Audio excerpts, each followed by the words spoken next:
a Pedro Plazuelo. Esto es la primera charla del ciclo de 5 charlas que vamos a tener de forma virtual. Y sin más dilación va a empezar a hablar Marco Garrido.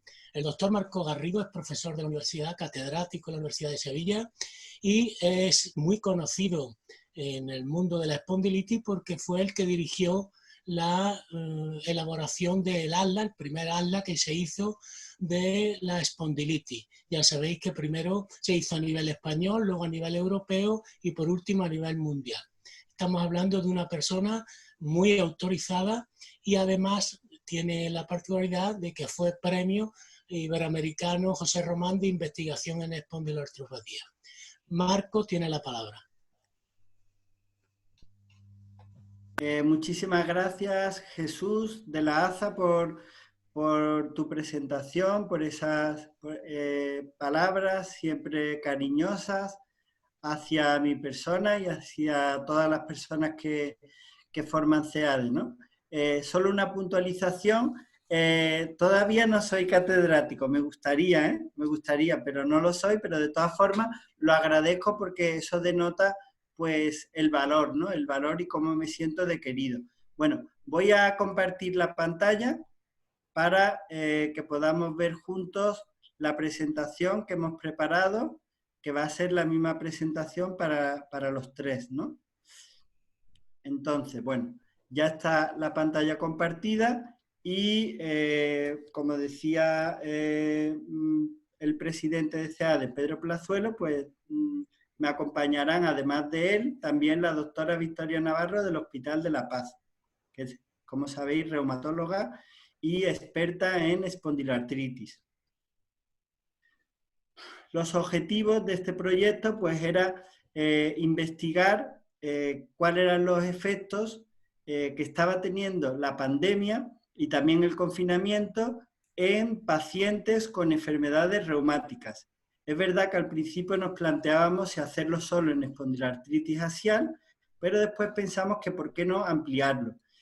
Al igual que eso, pues también al principio nació como un proyecto a nivel nacional, un proyecto en el que rápidamente Pedro Plazuelo le vio el valor, pero que poco a poco se fueron incorporando otros países, en concreto al final pues un conjunto de 7 países europeos, que luego ya señalaré.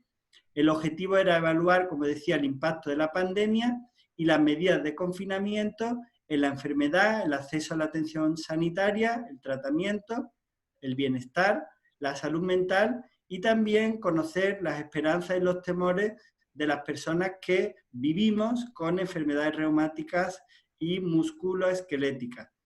Intentábamos generar información sobre el rol o el papel de las organizaciones de pacientes que nos sirviera para concienciar y también para tener incidencia política, luego lo comentaremos. De este estudio pues destaca la gran muestra, ¿vale? Como ya veremos, pues 1.800 pacientes de 7 países europeos participaron, incluyéndose la perspectiva del paciente, aunque también con reumatólogos y con científicos participando, pero siempre, como decía, dándole un rol principal al paciente, con un enfoque holístico, no solo desde el punto de vista médico, sino también incluyendo otros factores como los hábitos de vida o la situación de bienestar o calidad de vida, con un gran número de indicadores y escalas, un cuestionario bastante amplio, que el que lo rellenó pues lo sabe de primera mano, y con 15 enfermedades reumáticas, cuantificando los efectos de la pandemia en la primera ola, en el momento más crudo de la pandemia en España, ¿vale? Comenzamos de forma bastante temprana, creo que eso es un gran valor del estudio, sobre todo en la parte española. Y también destacar, pues eso, como decíamos, el carácter internacional de este estudio. Esperamos que todo esto pues, pueda servir principalmente para mejorar la calidad de vida de los pacientes en unas situaciones tan duras como las que hemos vivido, como las que estamos empezando a volver a vivir, ¿no? Con esta segunda ola. Intentar conocer un poco cuál es cuáles son las necesidades e intentar plantear posibles soluciones y recomendaciones para la mejora de la calidad de vida de los pacientes. Este es el equipo que forma parte de Reumavit, como decía, pues reumatólogas de alto nivel, como la doctora Navarro, o también la doctora Elena Marzo, de Inglaterra, del Hospital Leeds, aunque ella es española. También Laura Christen, que es una investigadora pues, de gran calidad, que forma parte de Novartis, y el presidente de CEADE, además de representantes de un total de 12 organizaciones de pacientes, con la incorporación última de la doctora Loreto Carmona, que es una persona de referencia en el ámbito de la reumatología que representa a la LIRE, pero también pues, de los otros 7 países, ¿no? Con una metodología bastante robusta.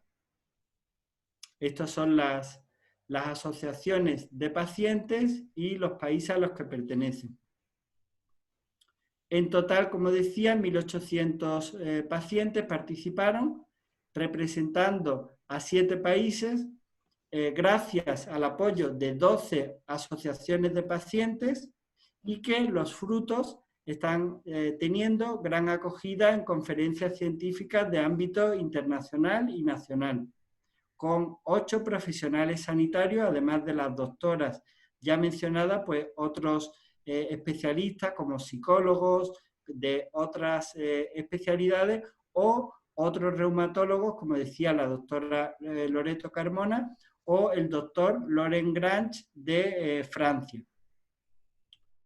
Dentro de las actividades de divulgación, pues destaca que un trabajo en el cual resumíamos los datos, se presentó al Congreso de Reumatología de la Asociación Americana, ACR o ACR, y fue seleccionado no solo como presentación como abstract, sino como presentación oral, ¿vale? No como póster, sino como oral.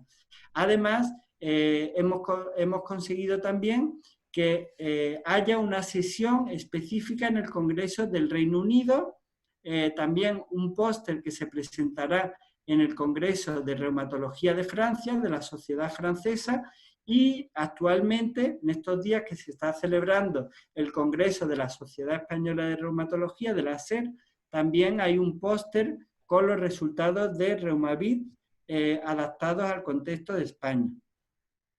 También hemos tenido impacto mediático, en concreto, pues desde el país se le realizó una entrevista a nuestro presidente, Pedro Plazuelo, en la cual pues daba algunos resultados preliminares de Reumavit, ¿no? Y tuvieron pues gran acogida, ya digo, desde un medio de gran importancia a nivel nacional, como es el país, bueno, también incluso a nivel internacional. Bueno, respecto a las preguntas, destacar que la encuesta en España comenzó antes, si os fijáis en este diagrama. Comenzó antes, en un momento de máximo confinamiento. Eso hay que tenerlo en cuenta. En el resto de países, debido a la necesidad de contar con aprobaciones de los comités éticos, pues se fue retrasando todo un poco. Entonces, eso es un sesgo que tiene esta encuesta. No obstante, como vamos a centrarnos en los datos de España, creo que es importante destacar pues eso, la fortaleza de la información que se presenta. Una de las características de la muestra que participó es la mayor presencia de mujeres respecto a hombres a nivel de la muestra global.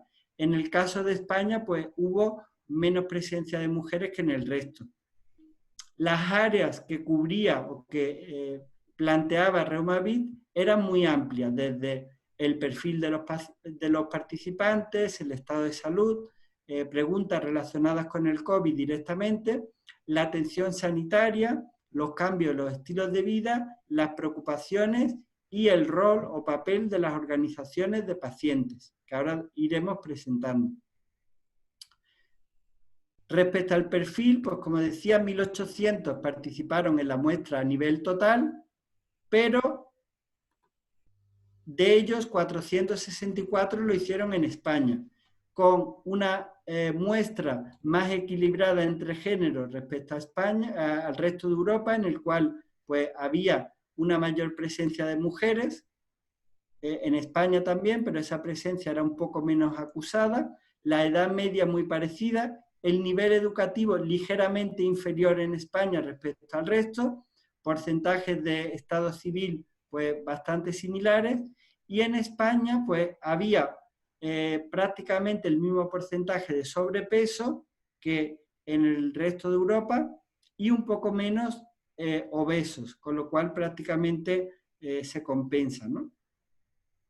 Respecto a las condiciones o enfermedades reumáticas consideradas, en total, como decía, fueron 15, pero la enfermedad más representada fue la espondiloartritis axial, seguida de la artritis reumatoide, artritis psoriásica y artrosis. Esas fueron las principales enfermedades.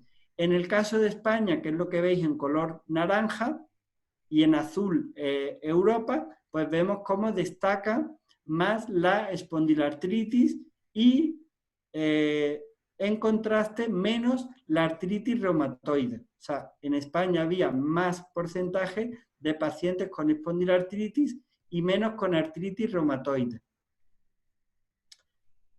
Respecto al consumo de tabaco, pues los datos españoles no fueron nada buenos en comparación a los europeos. ¿Por qué? Porque los hábitos de consumo de alcohol, de fumar en España fueron peores. De hecho, si os fijáis, el color azul representan los que fumaban más que antes del confinamiento. En España, pues se aumentó el consumo, ¿vale? En un 37,8 frente a un 24,7 en Europa. Además, en Europa muchos dejaron de fumar, 28,2. ¿Por qué? Pues seguramente por recomendaciones médicas. Frente a solo un 1,6 en España que dejó de fumar. Yo creo que eso es importante y se debería tener en cuenta ante un posible confinamiento futuro. Respecto al consumo del alcohol, ahí sí en España se bebió menos. Es decir, los datos de consumo de alcohol fueron mejores en España, quizás también porque en España se bebe más en la calle, en los bares, y a lo mejor en el resto de Europa, eso habría que confirmarlo, es una hipótesis, se consume más alcohol dentro del hogar, dentro de la casa. Y eso podría estar detrás de esa diferencia.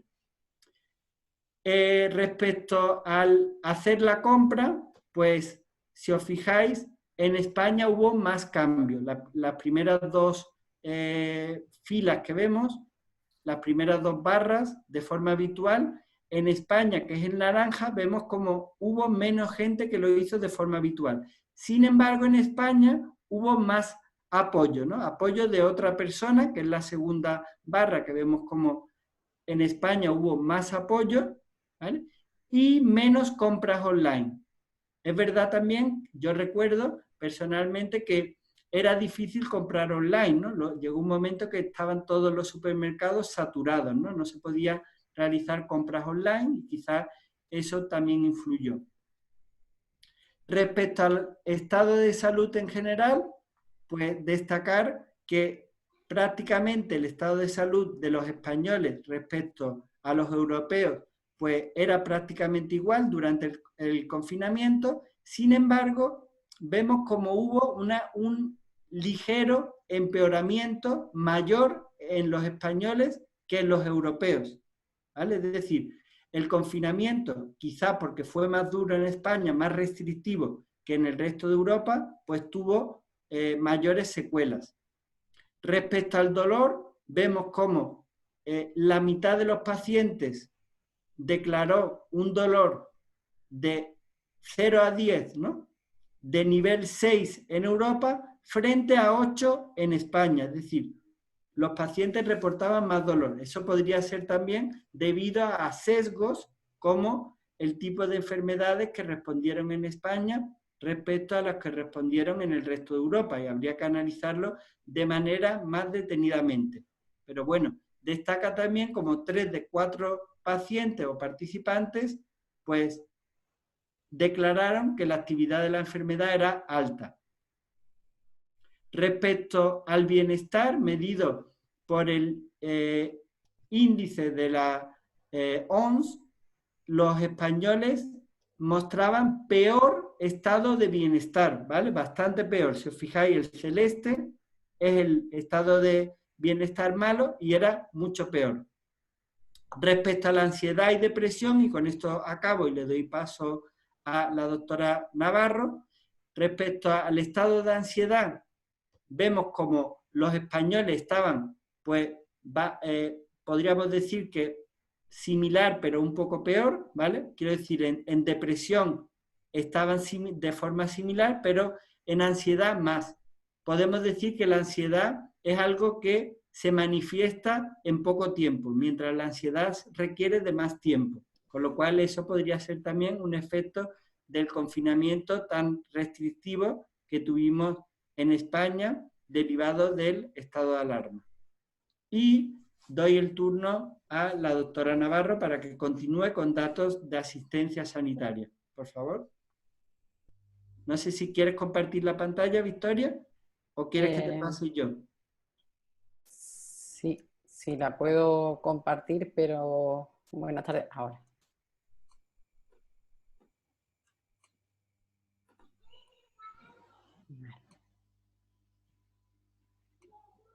Bueno, buenas tardes. Espero que se me escuche bien. A veces no sé cuándo está el micrófono o no. Es para mí un placer, la verdad, que participar en estas jornadas de CEADE y seguir colaborando de manera continua, es decir, que la relación sea algo continuo, no solamente algo esporádico, y estoy encantada. Y también estoy muy agradecida a que CEADE y a que, bueno, el profesor Marco Garrido me invitase a participar en este proyecto, porque creo que es un proyecto que, bueno, pues ha dado unos resultados muy interesantes y una información que nos va a ayudar mucho para entender lo que ha pasado y las posibles soluciones que podemos emplear en la siguiente etapa o en las siguientes horas. Creo, ahora probablemente verán mejor, yo les voy a hablar de algunos aspectos concretos, como es la asistencia sanitaria durante el confinamiento. En concreto, respecto a la cita con el reumatólogo, si comparamos los datos de España con los datos de toda la población que respondió a la encuesta, el 82% de los pacientes no pudo acudir a su cita con el reumatólogo, lo cual es algo bastante relevante, frente al 58% en el resto de Europa. Y si nos fijamos en cuáles fueron los motivos por los que no se mantuvo esa visita con el reumatólogo, fueron los siguientes. La primera de ellas es que el médico decidió hacer un seguimiento telefónico o online como alternativa a la visita presencial, y ese medio se usó de forma más frecuente en España comparado con el resto de Europa. El segundo motivo fue que se canceló la cita, pero que no se le ofreció ninguna alternativa para ser atendido por el médico. La tercera fue que los pacientes no fueron por miedo a contagiarse, y esto fue de manera equitativa en Europa al resto de España, y como último, un mínimo porcentaje que no contaba con los medios para poder llegar al hospital o al centro donde tuviesen la cita. ¿Qué pasó con la medicación según la encuesta? Bueno, pues durante la primera ola de la pandemia hubo cambios en la medicación, pero si comparamos los datos de España comparado con los datos de Europa, estos cambios fueron menos frecuentes. Un 12% de los pacientes con enfermedades reumáticas en España cambió la medicación, mientras que en el resto de Europa fue un 16%. ¿Y por qué se cambió el tratamiento?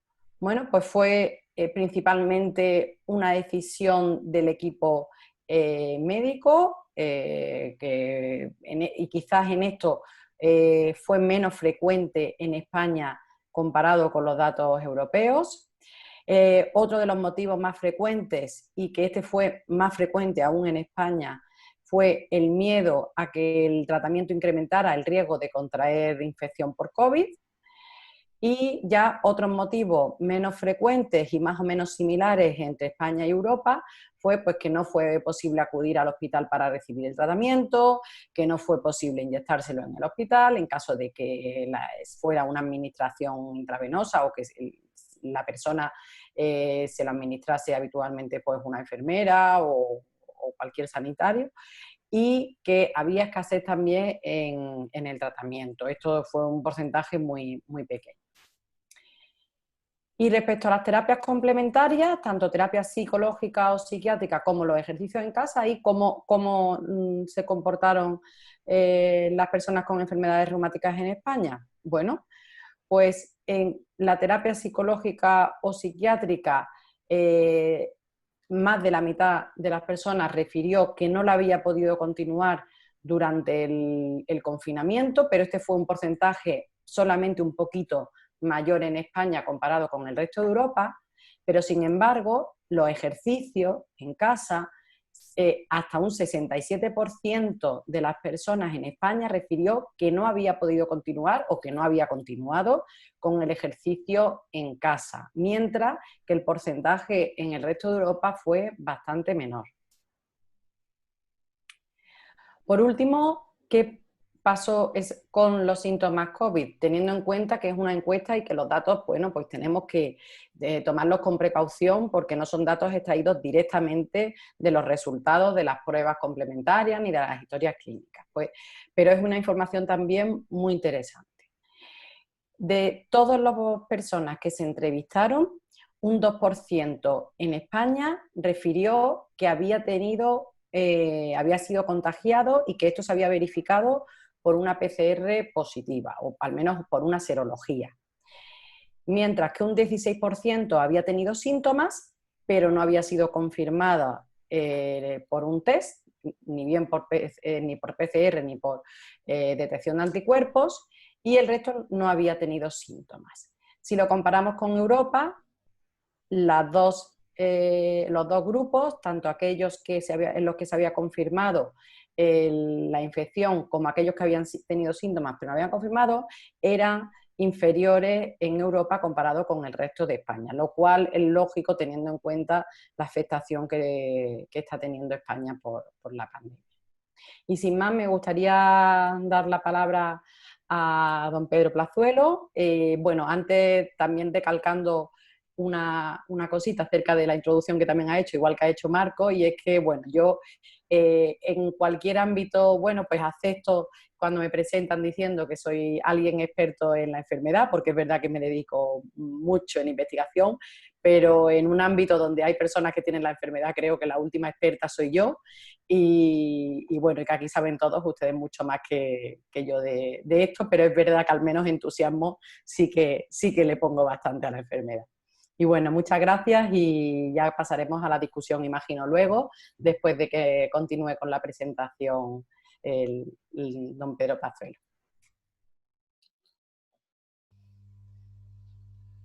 Bueno, pues como me toca a mí, pues voy a hacer la parte que me corresponde. Respuesta de las organizaciones de pacientes ante la COVID-19. Una de las cuestiones que se abordaron en el estudio era si las personas que respondían a la encuesta eran pacientes eran pacientes que pertenecían a alguna organización de pacientes o no pertenecían a ninguna. Y bueno, pues como veis, el dato a tener en cuenta para nosotros, comparándolo con Europa, es que en España fueron más las personas que respondieron que no pertenecían a una organización de pacientes que las que pertenecían a una organización de pacientes. Más o menos el dato es similar a Europa, pero bueno, es algo que tendremos que analizar también, esta respuesta. El tipo de apoyo de la organización de pacientes. ¿Recibió alguno de los siguientes tipos de apoyo de una organización de pacientes independientemente de si es miembro o no? Y bueno, pues en la respuesta, como podéis ver, bueno, pues información sobre la COVID-19. En Europa es el azul, el rojo en España. Pues como se ve aquí en España, recibieron más información, se recibió más que en Europa. Sobre la enfermedad reumática también, ayuda para gestionar la enfermedad o estilo de vida a través de consejos o medios digitales. También se les proporcionó apoyo psicológico, emocional. En todos los resultados, como veis en España, pues se proporcionó mucha más información acerca de todos estos temas en referente a Europa, con lo cual hay una parte que aun habiendo estado confinados 4 meses y haber supuesto esta pandemia un frenazo en todo, hemos sido capaces de gestionarlo, creo bien. La información recibida sobre la enfermedad, ¿de cuál de los siguientes ha recibido información sobre cómo el COVID podría afectar a su enfermedad reumática? Igual, en Europa el azul, en España el rojo, bueno, pues no ha recibido información un gran porcentaje, y más aquí en España que en el resto de Europa, como se puede ver, pero de las organizaciones de pacientes, aquí hicimos los deberes, porque proporcionamos mucha más información a los pacientes que en Europa. Los reumatólogos, bueno, pues aquí vemos que el dato es un poco más bajo, también fueron 4 primeros meses muy duros y hasta que también nos pusimos un poco las pilas todos costó, pero bueno, es algo que para la segunda ola tenemos que mejorar. Médico de atención primaria, también fuimos peores en ese sentido con respecto a Europa, dimos menos información desde atención primaria y las sociedades científicas, pues bueno, también hicieron los deberes y se dio más que en Europa. La calidad de la información, ¿cómo califica la calidad de la información que recibió sobre cómo la COVID-19 afecta a su enfermedad? También a través del estudio queríamos saber que calificasen ese tipo de información que recibieron, cómo fue, ¿no? Y aquí, bueno, pues si veis, los que somos miembros de asociación estamos en marrón oscuro, los que no en marroncito claro, y miembros más o menos 2,9, 3 puntos es similar en Europa. Pero, por ejemplo, en España sí que hay una diferencia bastante grande en cuanto a la información que recibieron los pacientes que eran miembros de una asociación a los que no, ¿no? Y la calidad de esa información. Y este dato pues también es importante para las organizaciones de pacientes porque también quiere decir que hemos hecho las cosas bastante bien. Proporción de pacientes que declaran alto nivel de bienestar. ¿Cómo nos hemos encontrado durante esta pandemia y el confinamiento? Bueno, pues como veis aquí está marcado, en España los miembros de asociaciones declararon que tenían un buen estado, un alto nivel de bienestar en relación con los que no eran miembros de asociaciones.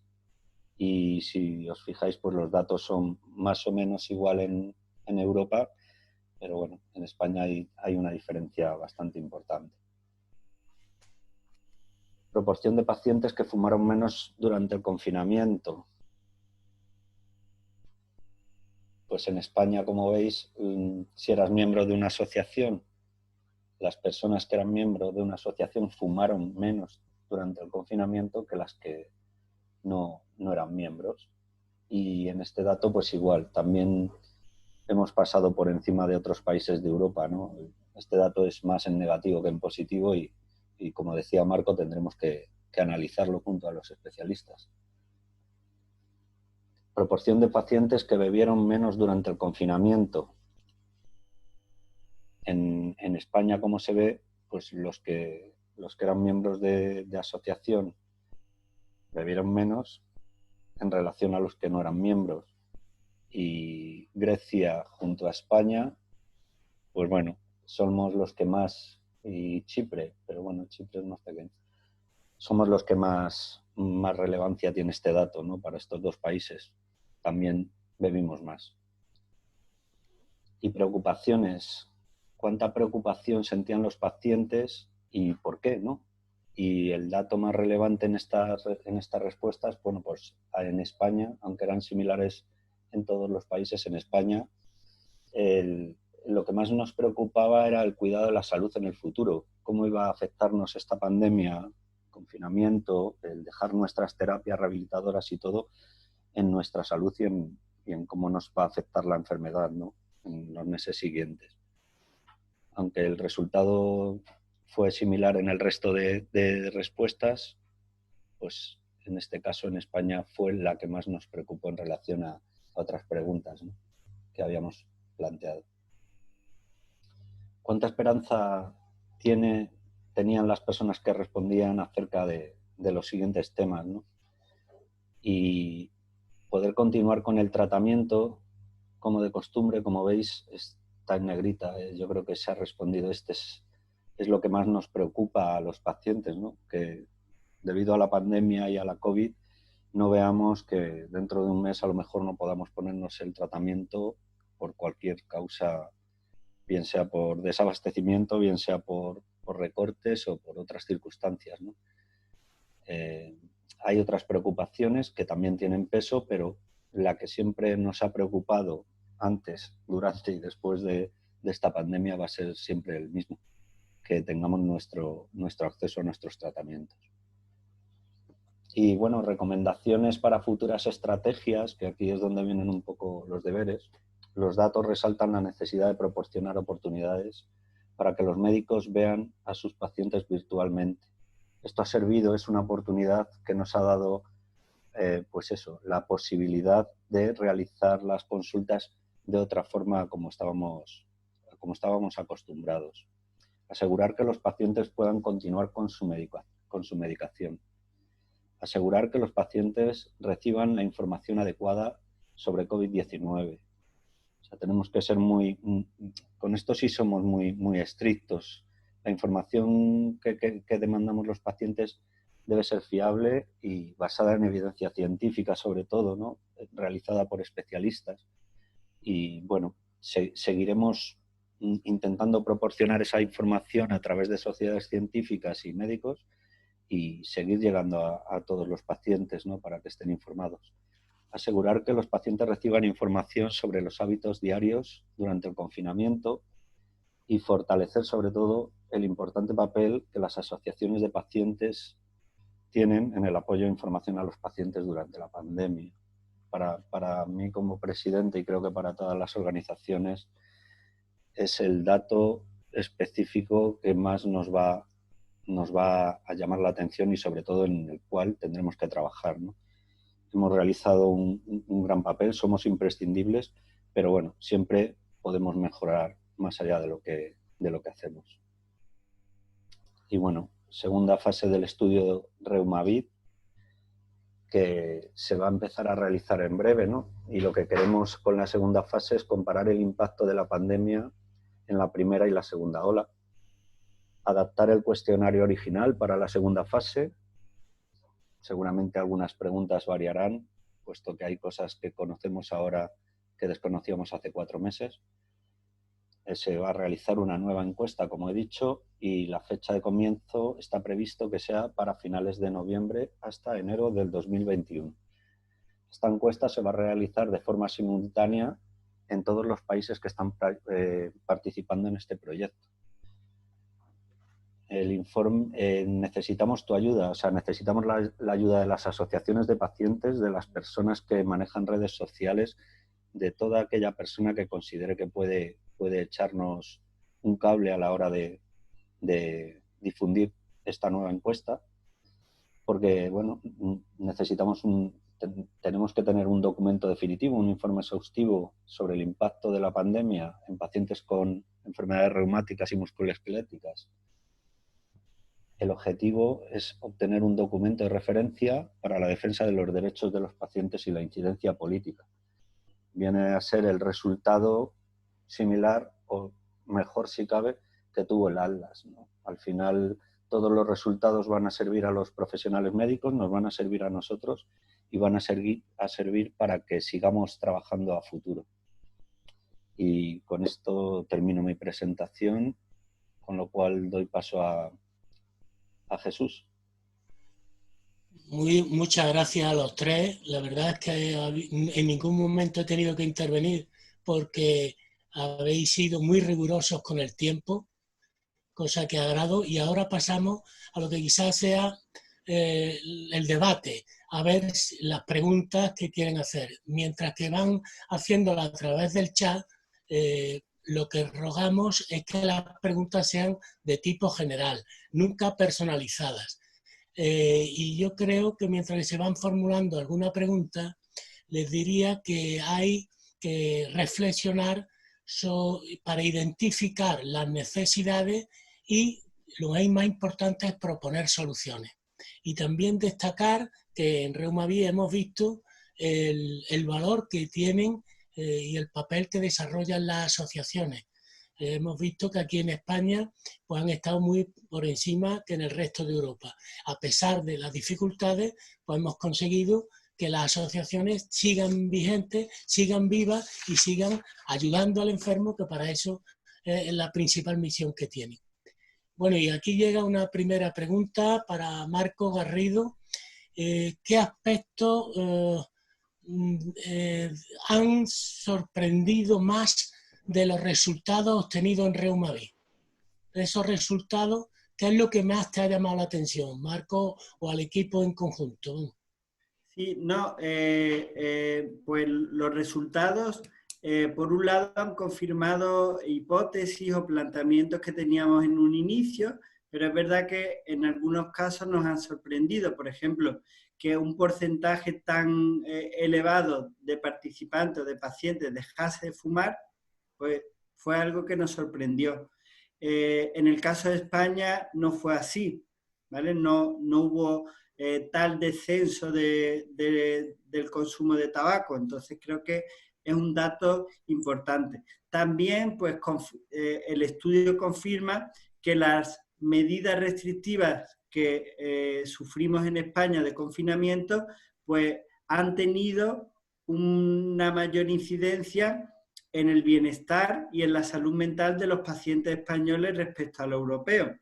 Y por último, otro aspecto que me ha parecido también muy importante a destacar es el importante papel que las organizaciones de pacientes han realizado durante el confinamiento y la pandemia en pro de que los pacientes sigan estando atendidos y reciban información relevante, ¿no? Incluso por encima de, pues en este caso, los profesionales médicos, ¿no? Entonces creo que eso resume un poco los aspectos más Muchas importantes. gracias, Marco.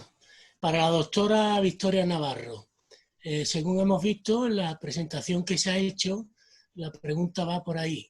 ¿Qué cree que influyó para que la mayoría de los pacientes siguiese con su medicación durante el confinamiento?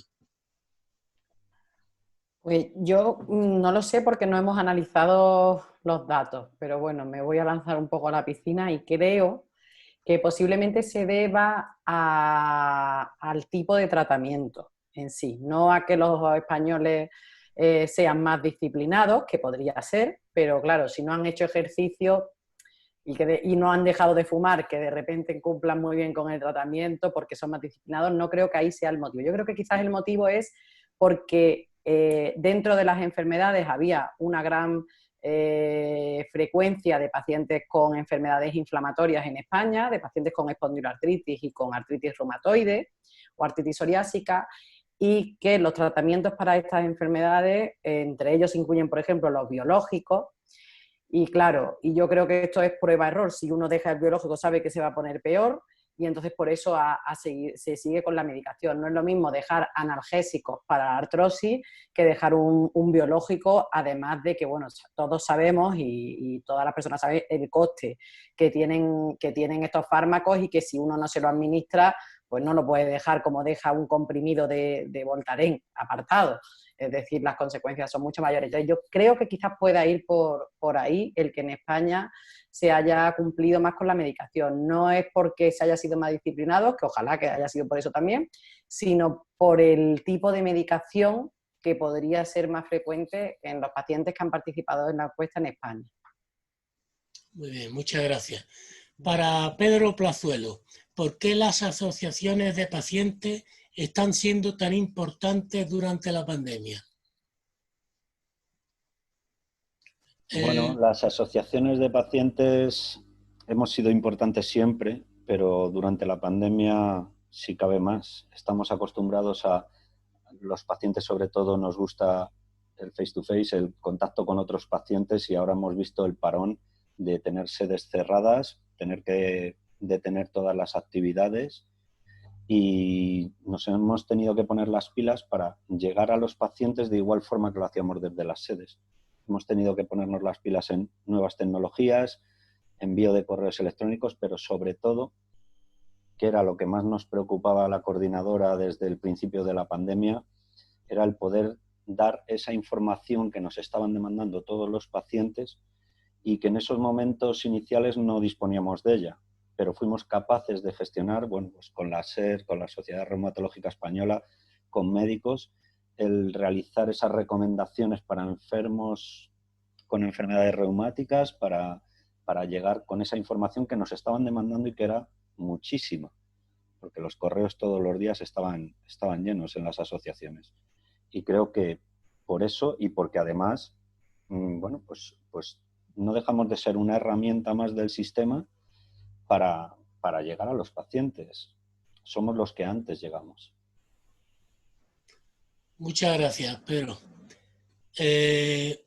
Para Marco Garrido, en una situación de crisis como la actual, ¿qué aporta este estudio de Reumavir?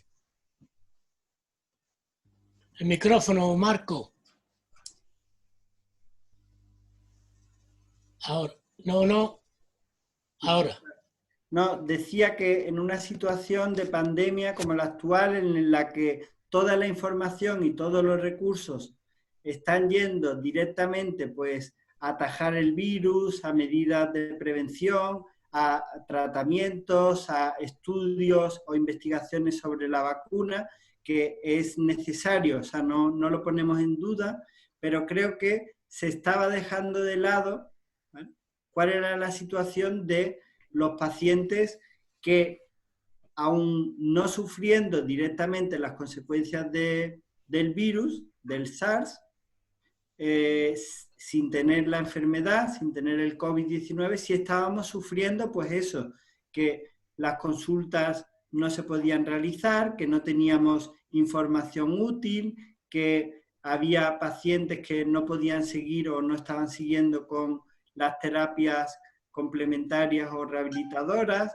Entonces, ante todo eso, creo que Reumavir pues viene a responder todas esas preguntas y viene a aportar información que tiene como principal objetivo, como señalaba anteriormente Pedro Plazuelo, el poder generar recomendaciones basadas en la evidencia, basadas en información veraz, ¿no?, que sirvan para podernos sentar con los políticos y decir, por ejemplo, tenemos que mejorar la atención. Si no se puede hacer presencial porque haya riesgo de contagio, pues tendremos que hacer que los médicos tengan todos una webcam y todos proporcionen visitas virtuales. Y digo un ejemplo, pero podríamos seguir dando otro tipo de recomendaciones. Yo creo que ese es el gran valor de Reumavir. ¿Vale? Gracias. Muchas gracias, Marco. Para la doctora Navarro, esta es una pregunta que han incidido varios de los que están participando. ¿Por qué motivo cree que durante la pandemia se han cancelado tantas citas con el reumatólogo? Bueno, yo diría que dos motivos.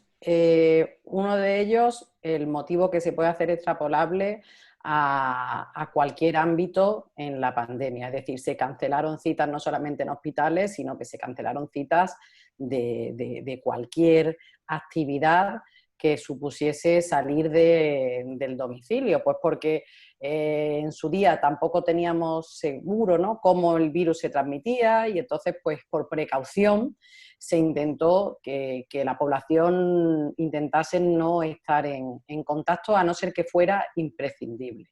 Eso por un lado. Y luego, en reumatología, por ejemplo, ¿por qué más que en otras especialidades? Es decir, yo creo que en reumatología, al menos en Madrid, se han cancelado más citas que en otras especialidades.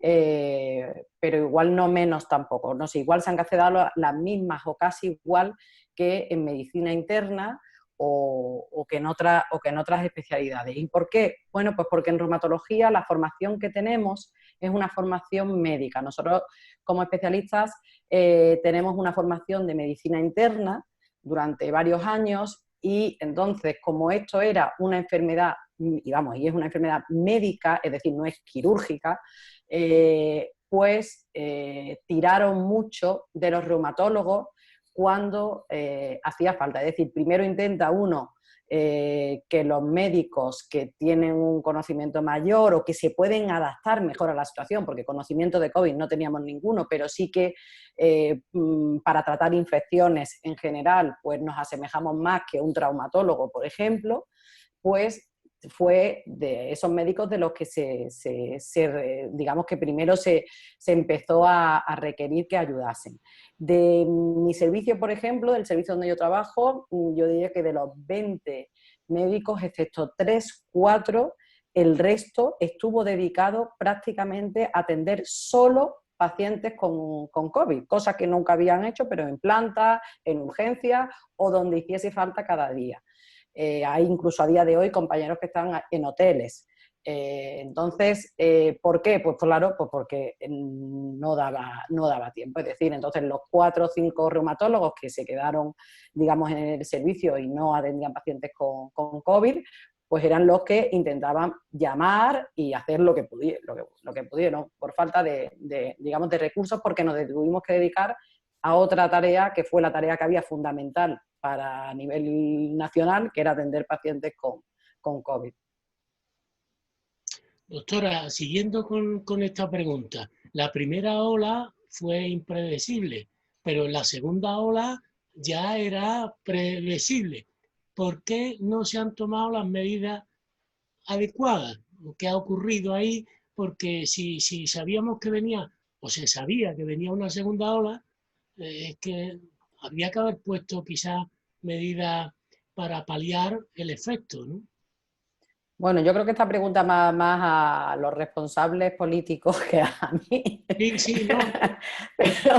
Pero mi impresión es que alguna medida se ha tomado, es decir, por ejemplo, como ya se preveía esta segunda ola, pues a nosotros digamos que nos han limitado el acceso a días libres, días de vacaciones, durante este periodo. Es decir, nosotros ya sabíamos que en este periodo no podíamos faltar a ningún día al hospital.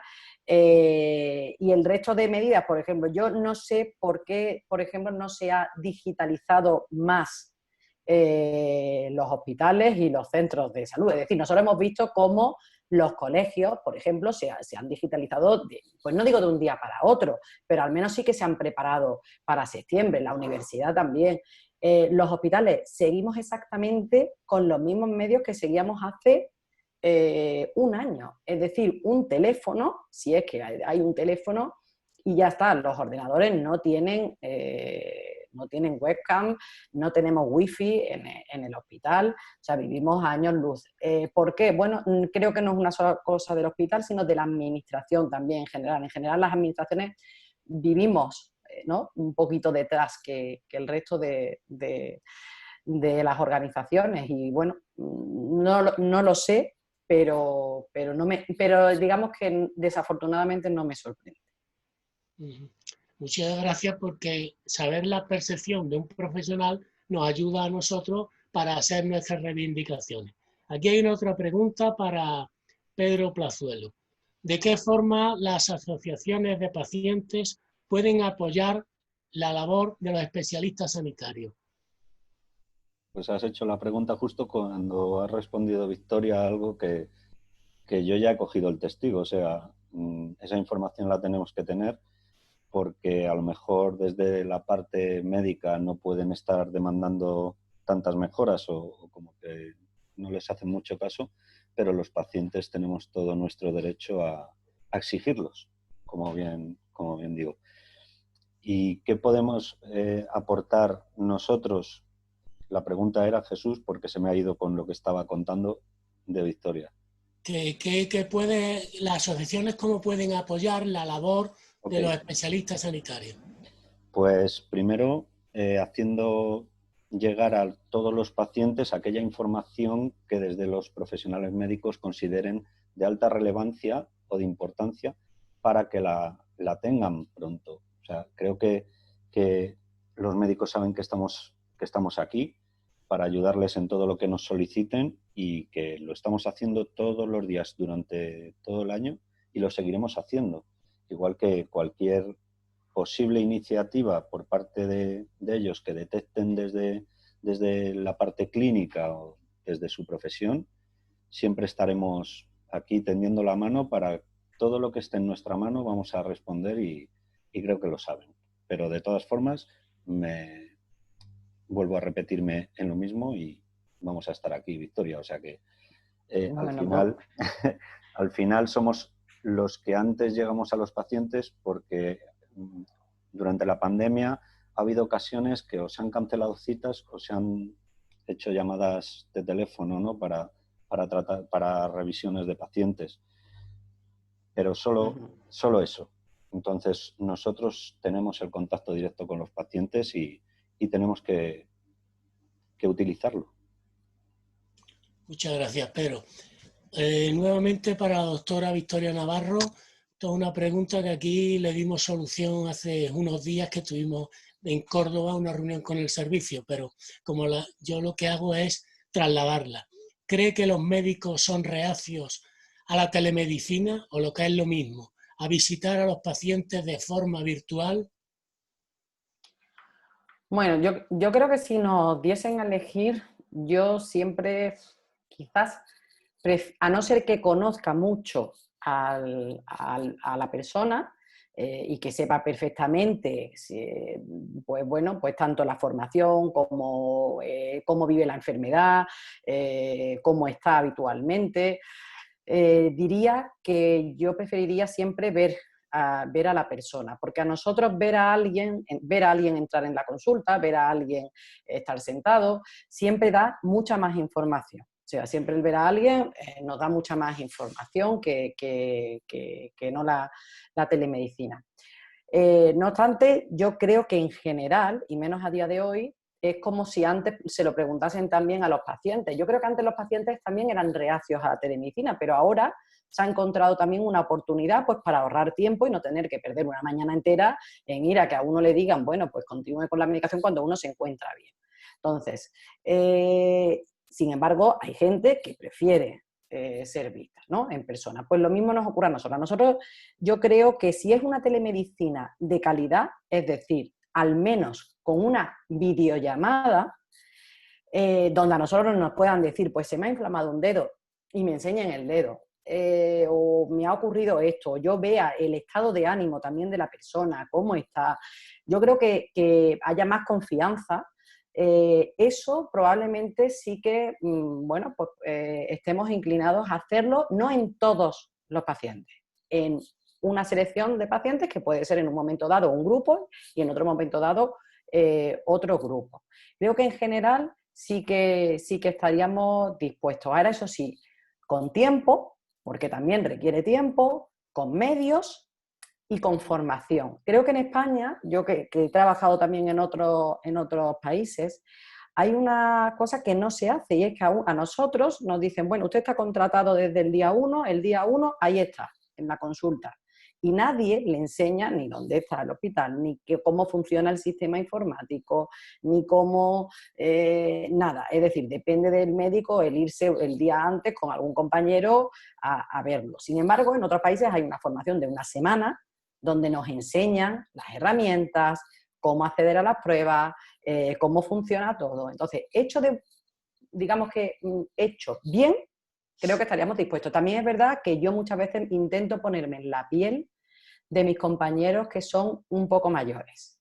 Es decir, a quien haya pillado esto al final de su carrera profesional, es muy difícil adaptarse. Es decir, no sabemos cuántos clics tenemos que hacer en el ordenador. Yo estoy muy acostumbrada a estar con ordenadores y aún así me es difícil. No me imagino una persona que simplemente pues, trabajase, no sé, hace 20 años con una máquina de escribir.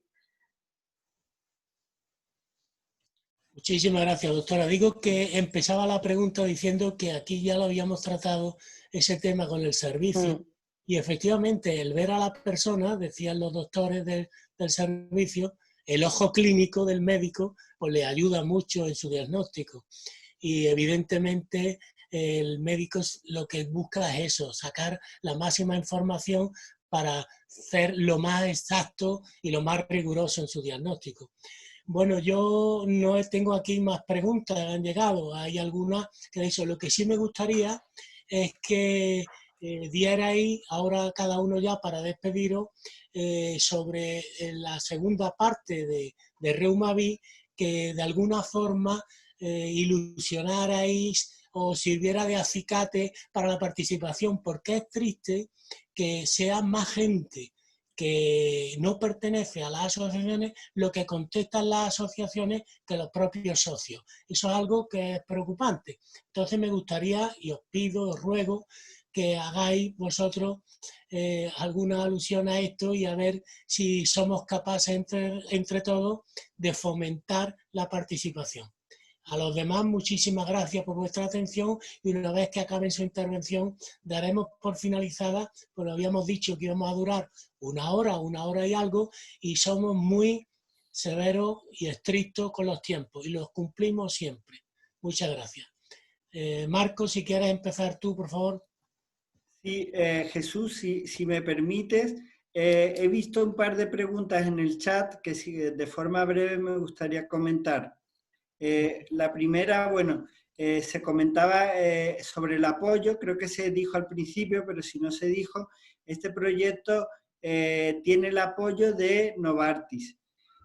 Otro aspecto que se ha comentado es sobre la posibilidad de realizar análisis entre comunidades autónomas, ¿no? Para ver la distinta gestión de unas comunidades frente a otras, ¿no? Eso lo pregunta Pilar Hierro de Salamanca.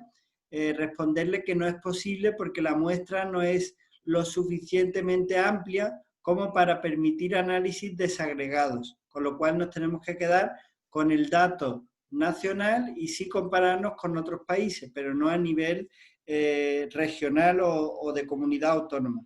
Luego había otra pregunta que la leo, pero creo que va más dirigida a Pedro, aunque yo estoy por el mismo, o sea, me parece muy interesante y lo veo que va en buena línea, sobre cómo utilizar esta información para que las administraciones públicas pues se den cuenta de las necesidades, como se decía antes, por ejemplo, en el tema de la digitalización, ¿no? el tener consultas virtuales, algo creo que bastante evidente, pero hay otras medidas que se podrían poner en marcha utilizando, ¿no? como base los resultados de Reumaví. Entonces, esa pregunta la voy a dejar para Pedro Plazuelo y ya me centro en lo que comentaba Jesús, ¿no? Yo os quería pedir a todos y todas que por favor hicierais el esfuerzo. Yo sé que muchas veces no se dispone de tiempo, es difícil acceder a internet, a veces necesitamos el apoyo de un familiar, pero os quería pedir el esfuerzo que por favor participaseis en esta segunda fase, porque como estáis viendo, estos resultados no son resultados solo para aplicar en el ámbito científico, no son solo resultados para presentar en congresos o para dejar únicamente en un trabajo fin de grado, fin de máster o en una tesis, sino que esos resultados lo que pretenden es poder cambiar la realidad para que mejore la atención, la calidad de vida y en general para que los pacientes estemos mejor. Por lo tanto, pediría que se priorizase este tipo de estudios y en concreto el Reumavit frente a otras encuestas que llegan y que muchas veces nos saturan, ¿vale? Encuestas de a lo mejor un estudiante que está haciendo un trabajo que luego no se sabe si ese trabajo se termina, ni dónde termina, ni a dónde va, frente a Reumavit, que como veis es un estudio serio y que pretende atajar y pretende mejorar la calidad de vida de los pacientes. Así que esa era mi puntualización. Muchas gracias. Gracias a ti. Doctora, por favor. Bueno, a mí me gustaría dar las gracias primero por haber participado en la primera encuesta, en la primera fase. Creo que probablemente los participantes que están hoy aquí en la jornada sean los que también han participado en la encuesta, pero bueno, como tenemos que extrapolarlo y al resto también de pacientes con enfermedades reumáticas, pues también quería ahondar en la importancia de completar ahora esta segunda fase, porque si no, no vamos a poder saber, por ejemplo, una de las preguntas que me han hecho al final, ¿no? Si hemos mejorado o no respecto a la primera fase, tanto en la atención de las enfermedades reumáticas como en el impacto que haya podido tener, ¿no? Todos estos ámbitos que hemos visto hoy. Probablemente veamos pues, que ha subido la infección frente al virus, pero si vemos que no mejora nada, creo que tendremos una herramienta muy importante para ir donde haya que ir a decir que a pesar de haberlo sabido no se ha mejorado nada. Y si hemos mejorado algo, pues también tendremos que ver cuáles son los factores que se han asociado a esa mejora y que por tanto podemos extender a otras áreas. Y bueno, yo siempre digo que lo que no se mide no existe, y como no midamos, por mucha opinión que nosotros queramos dar, jamás nos van a atender como es debido. Y por eso les quiero animar a todos a que participen, y porque realmente hay un esfuerzo muy grande detrás bueno, tanto de CEADE como de todo el equipo de la Universidad de Sevilla, que está haciendo un enorme trabajo, y por supuesto con el apoyo que se ha pedido para financiar este proyecto también de Novartis. Muchísimas gracias, doctora. Sabemos que está el Congreso Español de Reumatología de la SER y sin embargo aquí está la doctora. Muchísimas gracias de verdad. Y ahora, Pedro Plazuelo, tomas tú la palabra y como empezaste tú saludando, te ruego que también hagas la despedida porque estamos en el tiempo fijado. Muchas gracias. Bueno, pues como han dicho mis compañeros, necesitamos que sigáis apoyando este proyecto. Motivos, porque en pocas ocasiones o en contadas ocasiones proyectos y estudios de este tipo, impulsados por asociaciones de pacientes, tienen tanto peso. Cuando tenemos el documento definitivo de este proyecto, igual que pasó con el Atlas, nos servirá para realizar acciones como realizamos con el Atlas. Si hay que reunirse con comunidades autónomas, lo haremos. Si hay que ir al Congreso de los Diputados, como hemos ido en otras ocasiones a presentar el documento, lo haremos. Y creo que los resultados, como decía Victoria, nos va a servir para ver en la primera fase qué no se hizo o qué se hizo menos porque nos pilló de golpe, y avanzado ya toda esta pandemia ya en muchos meses, bueno, pues detectar aquellas cosas que no se han mejorado en todos estos meses y que a lo mejor deberían de haberse mejorado o todavía estamos a tiempo, no lo sé. Pero son proyectos que cuesta mucho trabajo, como decían, impulsarlos, que conseguir el apoyo de patrocinadores para ejecutarlos y realizar los estudios es complejo, y que los resultados nos van a servir tanto a los pacientes como a los profesionales sanitarios. Con lo cual, como solemos ir de la mano, os pido encarecidamente que sigáis apoyando los proyectos no solo el de la coordinadora, de todas las asociaciones de pacientes. Y nada, adelante, seguimos en la lucha, como yo digo.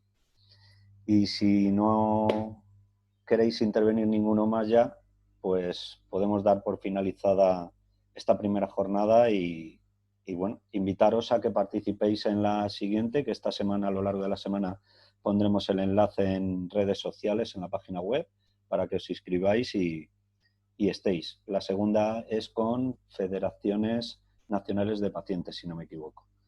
Así que hasta otro rato y os esperamos en la próxima. Chao. Gracias. Muchas Gracias a todos. Buenas.